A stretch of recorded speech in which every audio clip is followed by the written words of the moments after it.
Assalamualaikum warahmatullahi wabarakatuh.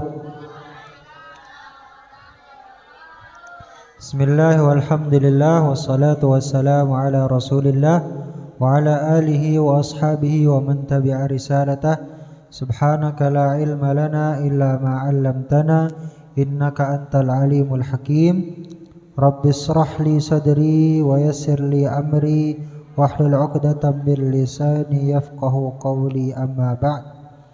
Alhamdulillah, segala puji dan syukur kehadirat Allah Subhanahu wa taala yang mana telah memberikan kepada kita rahmat dan karunia-Nya, memberikan kepada kita nikmat-nikmat yang tak terhingga, di antaranya nikmat iman, Islam, kesehatan dan kesempatan, yang mana dengan nikmat tersebut alhamdulillah kita gunakan untuk berkumpul di tempat ini sambil menunggu datangnya waktu salat zuhur. Kita berthalabul ilmi, mudah-mudahan Allah Subhanahu wa taala berkahi ilmu yang kita dapatkan, Allah berkahi rizki kita, Allah panjangkan umur kita, dan Allah jadikan kita menjadi pribadi yang bermanfaat fid dini wad dunya wal akhirah. Amin ya rabbal alamin. Salawat teriring salam semoga tercurah limpahkan kepada baginda alam Nabi besar Muhammad sallallahu alaihi wasallam, kepada keluarganya, para sahabatnya, para pengikutnya, dan mudah-mudahan salawat serta salam tersebut tercurah limpahkan pula kepada kita, dan kita berharap semoga kelak kita dikumpulkan bersama baginda Rasulullah sallallahu alaihi wasallam di surganya. Amin ya rabbal. Kita lanjutkan penjelasan kita mengenai hadis yang ketiga, di mana hadis ketiga ini pengulangan dari hadis yang kedua, menjelaskan tentang 5 rukun Islam, di mana syahadat, salat, zakat, puasa, dan haji merupakan pondasi dari keagamaan seseorang. Tidaklah seseorang sempurna agamanya kecuali dia melaksanakan yang 5 perkara tersebut. Yang melaksanakan 5 perkara tersebut. Ini adalah dasarnya. Bukan berarti kemudian Islam hanya 5 perkara ini saja. Akan tetapi setiap kebaikan itu harus dilaksanakan oleh seorang yang beriman. Kata Rasulullah sallallahu alaihi wasallam bahwasanya iman itu ada banyak cabangnya. Iman itu ada banyak cabangnya. Cabang yang paling sederhana, cabang yang paling kecil, tingkatan yang paling rendah adalah imatatul adza 'anit thariq, menyingkirkan duri dari jalanan. Itu adalah cabang iman paling kecil. Jadi seluruh kebaikan haruslah dilaksanakan oleh setiap orang yang beriman, karena kebaikan tersebutlah pengamalan dari keimanan yang dia miliki. Jadi sebagai seseorang yang beriman, haruslah dia berbuat baik kepada orang lain. Rasulullah sallallahu alaihi wasallam menyatakan, al-muslimu man salimal muslimuna min lisanihi wa yadihi. Seorang muslim yang hakiki adalah seorang muslim yang mampu membuat orang lain selamat dari bencana lisan dan bencana tangannya. Tangannya tidak dia gunakan untuk merugikan orang lain, menyakiti orang lain, menzalimi orang lain. Lisannya tidak pernah ia pakai untuk menjelek-jelekkan orang lain, menghina orang lain, memfitnah orang lain. Orang Islam harusnya yang keluar dari dirinya adalah kebaikan. Ajaban li amrin mu'min, amruhu kulluhu khair. Sungguh sangat luar biasa perkaranya orang yang beriman. Setiap perkaranya menghasilkan kebaikan. Orang yang beriman, orang yang mengaku dirinya adalah seorang muslim, haruslah yang keluar dari dirinya adalah kebaikan. Karena apapun kebaikan yang kita lakukan oleh Allah Subhanahu wa taala akan dibalas, dan sekecil apapun keburukan yang kita lakukan akan kita temui balasannya nanti di akhirat. Faman ya'mal mithqala dzarratin khairan yarah. Barang siapa yang mengerjakan kebaikan meskipun itu sekecil biji sawi, maka ia akan dapati balasannya nanti di akhirat. Wa may ya'mal mithqala dzarratin syarran yarah. Dan barang siapa yang berbuat keburukan sekecil apapun, meskipun dia ngatain temannya secara nggak sengaja, kita anggap itu sebagai sesuatu yang kecil, akan tetapi nanti di akhirat akan dimintakan pertanggungjawabannya oleh Allah Subhanahu wa taala. Nah, ketika Rasulullah sallallahu alaihi wasallam diutus oleh Allah, pertama kali yang dilakukan oleh Rasulullah sallallahu alaihi wasallam adalah dengan menyempurnakan akhlak manusia. Mengajarkan kepada manusia akhlak kepada Allah Subhanahu wa taala dan akhlak kepada sesama manusia. Mengajarkan kepada manusia caranya hablum minallah wa hablum minan nas. Caranya hablum minallah bagaimana? Dengan menuntaskan kesyirikan. Bahwasanya kita adalah hambanya Allah. Satu-satunya yang berhak disembah adalah Allah. Satu-satunya yang berhak untuk dimintai pertolongan adalah Allah. Kita meyakini bahwasanya segala yang kita miliki adalah berasal dari Allah Subhanahu wa taala. Itu yang diajarkan oleh Rasulullah sallallahu alaihi wasallam pertama kali. Jadi pertama kali tidak diwajibkan salat, pertama kali tidak diwajibkan zakat, tidak diwajibkan puasa, tidak diwajibkan haji. Akan tetapi yang dilakukan oleh Rasulullah sallallahu alaihi wasallam sebelum ritual-ritual tersebut adalah apa? Menanamkan ke hati setiap manusia akhlak yang baik. Menanamkan kepada diri setiap manusia perilaku-perilaku yang baik. Karena hampir percuma orang yang ibadahnya banyak akan tetapi akhlaknya enggak baik. Ibadahnya rajin tapi sering bikin orang lain susah. Sering bikin orang lain sakit hati, sering menzalimi orang lain. Suatu ketika Rasulullah sallallahu alaihi wasallam pernah ditanya oleh para sahabat, "Ya Rasulullah, saya memiliki tetangga yang mana dia ibadahnya top, ibadahnya rajin. Shoma naharahu wa qama lailahu."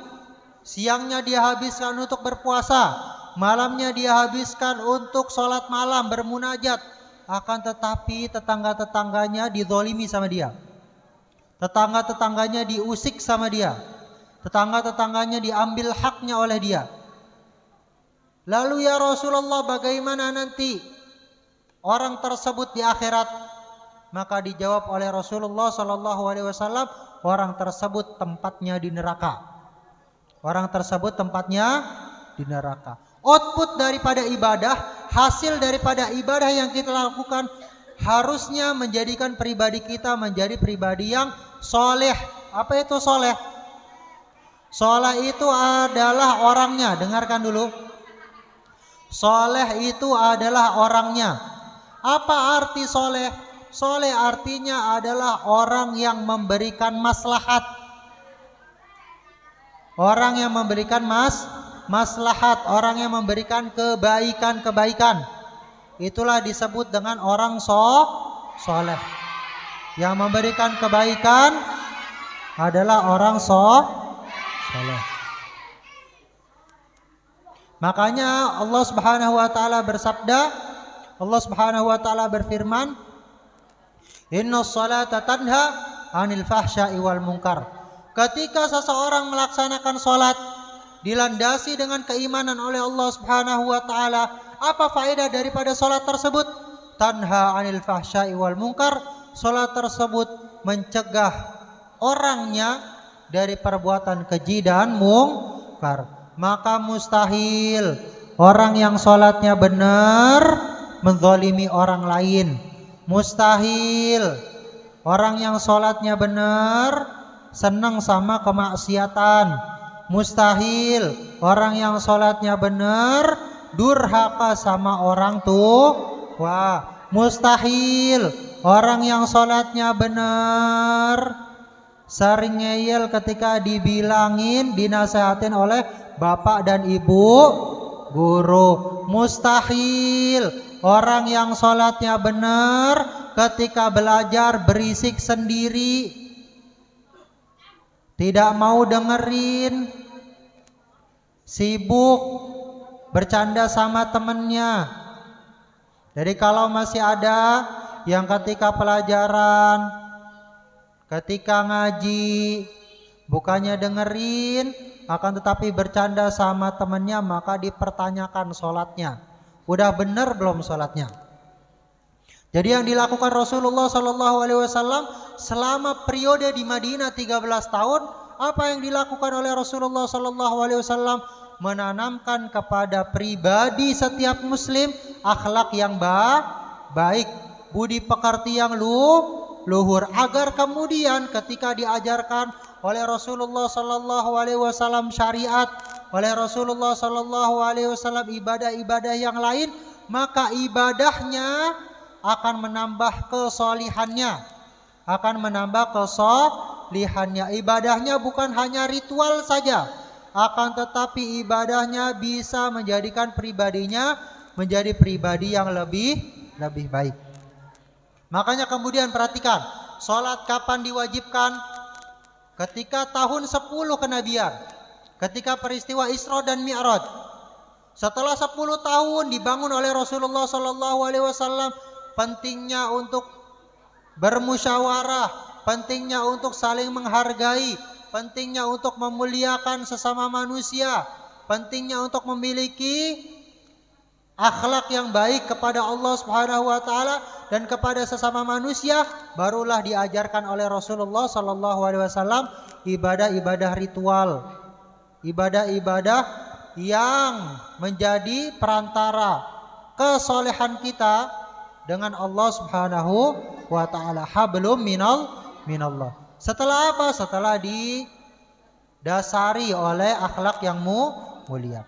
Termasuk ke dalamnya ini zakat, termasuk ke dalamnya haji, termasuk ke dalamnya berpuasa di bulan Ramadan. Kapan diwajibkan berpuasa di bulan Ramadan? Pertama kali puasa di bulan suci Ramadan diwajibkan pada tahun kedua Hijriyah. Pada tahun kedua Hijriyah, tepatnya di tanggal 10 bulan Sya'ban tahun kedua Hijriyah. Maka Rasulullah SAW berpuasa di bulan Ramadan sebanyak 9 kali dalam hidupnya. Rasulullah SAW menjalankan 9 kali puasa di bulan suci Ramadan. Dan puasa yang dilakukan oleh Rasulullah SAW 8 kalinya sebanyak 29 hari.